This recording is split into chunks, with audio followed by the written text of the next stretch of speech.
Welcome everyone. So today let's continue with the bryophytes, that is the classification of the bryophytes. Okay, so actually the bryophytes are classified into three classes, but here we will study only about two: Hepaticopsida, Anthoceratopsida and Bryopsida. Okay, now first we will study about the Hepaticopsida. This is also known as Hepatici. Got it? Now Hepaticopsida, they actually occur in moist, shady places, and these are small dorsiventral thallus.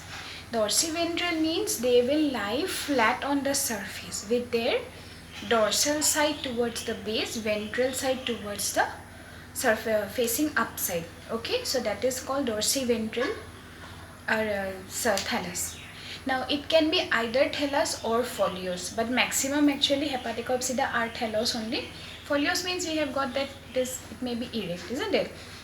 Now they show dichotomous branching. Dichotomous means each branch divides into two different sub branches. Okay, so that is called dichotomous branching. Now they may be possessing scales and rhizoids for attachment. Then their conducting strands are totally absent. Okay, these are thallus, so they don't need any extra conducting strands. Then vegetative reproduction, it may take place by fragmentation, by gamma formation. And in Markensia, actually, it's a type of Hepaticopsida, example of Hepaticopsida, their gamma cups develop, okay, which is an important or a special type of vegetative reproductive structures. Now, besides that, also some like adventitious branches, tubers, these type of substances also, structures also occur, which are responsible for vegetative reproduction. Then the sex organs, they remain embedded in the thallus. Okay, since it is a thalloid structure, so that's why the sex organs will be remaining embedded within it. Then the sporophyte, it consists of the sporogonium and it is divided into foot, seta and capsule. Then the seta are either small, but sometimes it may be elongated also.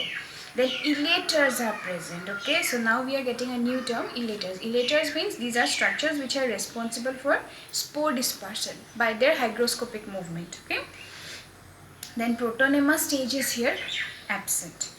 Protonema, we have studied about it, isn't it? In last while we were studying about the characters of bryophytes. That means when the spore germinate, it develops into a first leafy structure, that is called the protonema. That means the first structure of the germination is protonema. So here protonema stage is absent. So examples are like Markensia, Rixia. Okay, then Markensia while we are studying about Markensia, we will get a different type of structures. So now let's see. See, this is Markensia. Okay, now see here the branch, this is a thallus. Okay, since it is dorsiventral, so this is the ventral side, and towards the base the rhizoids are present, that is the dorsal side. Now here what happens actually, the thallus, it is showing two ways branching. Okay, that means when the branching is of this type, then it is called bifurcation, that is dichotomous branching. Got it?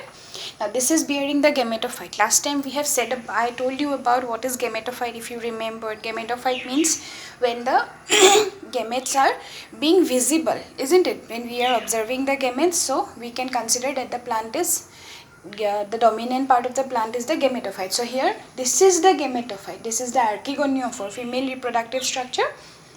So gametophyte is observed, so the plant we can consider it as the gametophyte.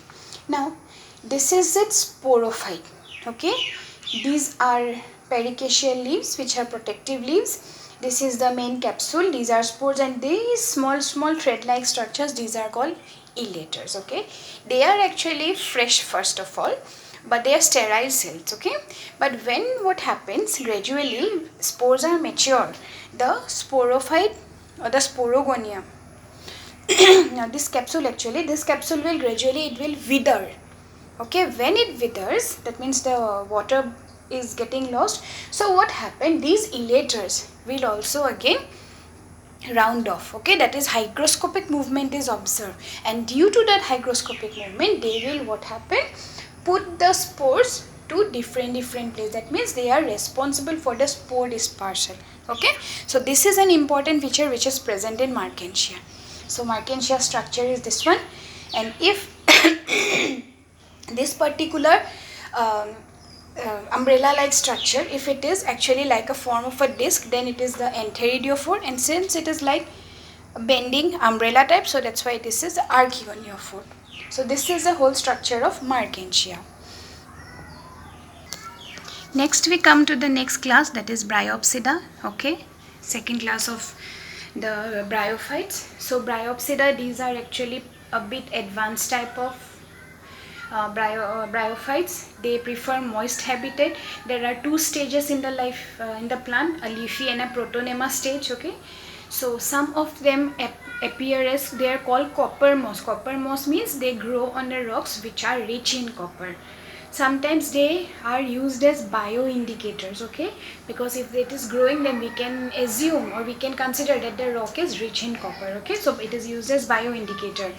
Luminous moss is there, which is capable of growing in dimly lighted regions. Okay, that means it will grow in golden green light, and so it is known as luminous moss. Then they show radial symmetry. They are prostrate in structure. Okay, that means they will creep and then become erect. They are foliose, leafy bryophytes. Branching is lateral, it is not dichotomous. We cannot say that dichotomous branching occurs here. Okay, then here again another important thing, that is conducting strands are there. Now as it is a leafy plant, so definitely the tip portion has to get water and minerals, isn't it? So here two bunch of elongated cells are present which are called hydroid and leptoid. That is the conducting strands present in the Bryopsida. Got it? Then vegetative reproduction, it takes place by fragmentation, tubers, gamma, etc. Then sex organs are present at the tips. And here again we get two different terms. One is autoicus and other is paroicus. In autoicus, what happens here, the antheridia and archegonia, they occurs in the tips of different branches. But in paroicus, here they are intermingled together and present in the same branch. Okay, that is the main difference. Now here the sporophyte is there. Sporophyte is divided into foot seta capsule. And again, as it is an advanced type of bryophyte, so here what happens actually, the capsule is further divided into apophysis, peristome teeth, operculum. Okay, now the seta is quite long. Okay, and the peristome teeth means, now here actually elaters are absent. Now I have already told you what is the function of elaters in Mertensia. Similarly, what happened in Bryopsida, the peristome teeth are present which are responsible for spore dispersal. Then here protonema stage is present. Okay, some examples are given. So these are the main points regarding the classes of different classes of bryophytes. Got it? Now this is a plant of Bryopsida, that is a funaria plant. So see, this is a leafy plant, isn't it? It is foliose. Leaves like structures are there. Roots like stem like structures are present. Okay, now here this is the sporophyte which is completely dependent on the gametophyte.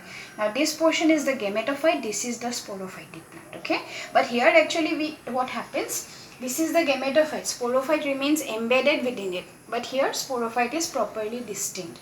Now if we make a transverse section through the capsule, then we observe that these are the spore sacs which will bear the spore, and this particular portion, this is the operculum. These two round portion, these are peristome teeth which are actually responsible for the spore dispersal. That means they will dry off, they will remove the operculum which act as a lid, and then the spores are exposed and these are released. Okay, so this is the structure of capsule of a Bryopsida, and this is the capsule of Hepaticopsida. Got it? So these are the basic differences. One is a simple type of bryophyte and other is the complex type of bryophyte. Okay, so these are the main things regarding the class Bryophyta. Okay, so we have last class we have studied about the characters. Now we have studied about its classes, the different classes, their examples, the different type of plant structures, sporophytes, isn't it? So everything that is being mentioned here is in book. go through each point. I have mentioned the points over here. Write the notes, show it to me, okay? And if you have any problem, then let me know. But it is very necessary that you go through the videos and write the notes properly, okay?